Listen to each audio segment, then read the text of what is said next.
మన దేశంలో కులం అనేది మనకి నచ్చినా నచ్చకపోయినా ఒక సోషల్ రియాలిటీ. కులరహిత సమాజం కోరుకోవటం ఒక ఐడియల్ థాట్. అది చాలా ఉన్నతమైన ఆలోచన. మనం గుర్రం జాషువా గారు చెప్పిన విశ్వనరుడు అనే పరిణితి అందరికీ వచ్చిన రోజు మనకు అసలు రాజకీయ పార్టీలు అవసరమే లేదు. నేను కాపు కులంలో పుట్టాను. నా కులం మీద నాకు గౌరవం ఉంది. అయినా వేరొకరిని కించపరచినంత వరకు ఎవరి కులం మీద వాళ్ళ గౌరవం అభిమానం ఉండటం నేరం ఏమీ కాదు కదా. అయినా కులం అనేది అందరికీ బై బర్తే కానీ ఎవరికి బై చాయిస్ కాదుగా. మనం ఎక్కడ పుట్టాలో మనం నిర్ణయించుకోలేం, కానీ ఎలా బతకాలో అది మాత్రం మనం నిర్ణయించుకోవచ్చు. బట్ రాజకీయాల్లో ఐడియల్ సినారియోస్ కన్నా ప్రాక్టికల్గా ఉంటూ రియలిస్టిక్గా మాట్లాడాలి కాబట్టి కులం అనే రియాలిటీ గురించి మాట్లాడక తప్పదు.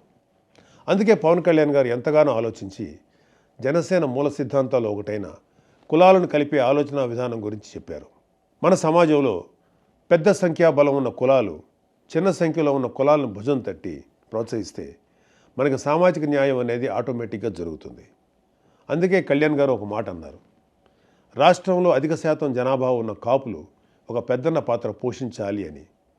దీనికి మంచి ఉదాహరణ మొన్న జనసేన పార్టీ పోటీ చేసిన అనకాపల్లి అసెంబ్లీ సీటు.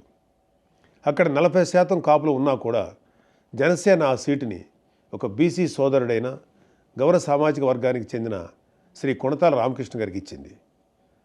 కళ్యాణ్ గారు చెప్పినట్లుగానే కాపులు గౌరలు కలిసిమెలిసి పనిచేసి ఆ సీటుని గెలిపించుకున్నారు.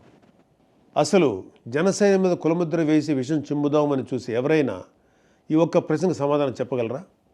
40% కాపులు ఉన్న నియోజకవర్గంలో 20% ఉన్న గౌర సోదరులకు టికెట్ ఎందుకు ఇచ్చాం? అలాగే విశాఖపట్నం సౌత్లో కూడా కుల సమీకరణాలు పక్కన పెట్టి బీసీ యాదవ సోదరుడికి సీట్ ఎందుకు ఇచ్చాం?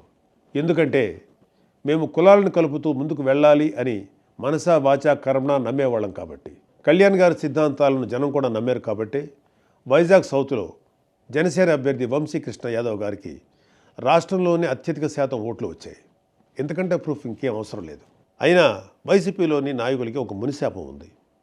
వాళ్ళు నిజం మాట్లాడితే తల 1000 ముక్కలై చస్తారు.